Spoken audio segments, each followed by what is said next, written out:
Now to try out the walking foot. You can use this on just about any fabric. It will definitely go through the battings, the stretchy fabrics. This is going to help pull it in because it's got the teeth on top, just like the teeth that are underneath on the lower part of your sewing machine. So first off, you need your screwdriver to remove the side screw of the foot and ankle. Go ahead and get that loosened. If you don't take it all the way out, that's fine. You can lift the foot up a little higher here, and that will actually bring out. And I usually leave a foot attached to the ankle because sometimes running around the sewing machine with two different pieces, you kind of don't know what you're looking for. But that you'll want to put back on when we're done. All right, now here's the key. This little arm that goes up and down must sit around the screw that took your needle in and out. So I'm going to just lower this down just a little bit. See that screw? That arm needs to be around it like a fork because without it, well, it just doesn't work. So sometimes what I'll do is bring that in and around, and then I'm bringing the little white part of the walking foot around where the screw is, and then we're going to just screw that in. Make sure it's nice and tight because after you use this for a little while, things do kind of loosen up. So if it's not tight, it's going to loosen up quicker. So if you ever see any wiggle in it, take your screwdriver and give it a nice extra turn to get things tightened up. Okay, so one extra little bit.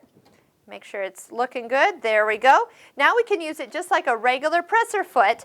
And sometimes if I'm doing a lot of work on batting or something and I need to sew a quick seam, I won't take the time to switch that out. I'll just go ahead and use it. It'll be a little louder, a little clunkier, but it sure beats sometimes taking and putting the other one back on and putting the walking foot back in place. So you can use this with any stitch. And if you go back to stitch number 01, that is going to be with your needle in the center needle position, and that is probably more likely for what you're going to follow. So like if you're stitching in the ditch, it's a lot easier to run the ditch right down the middle of the foot and then keep that needle right in the groove of the seam. So this is how it's going to look. I also like to lengthen the stitch length a little bit, 3 millimeters long. Makes for a stitch that's a little bit easier there. And you just go ahead and stitch like normal. Stop with the needle down, you can pivot, turn corners, and really have a nice even feeding guaranteed on both the front and the back of your fabric. Okay, so let's try something here. Now that we're going along, let's go ahead and I'm going to just stitch a little bit more this way. You have in, with the walking foot, the guide. The guide can slip through the back hole, way at the back of the white part of the walking foot. Just go ahead and give it a good push in. It's just going to, you can measure it out. I can even set this right against that line that I just sewed, and I can start to make nice parallel lines. What I'm doing is I'm watching, my eye is watching as this is guided right on top of the previous line of stitching. Then that way, every time I stop or change directions, I can bring that back in and I can have perfectly parallel rows of stitching without having to draw every single one.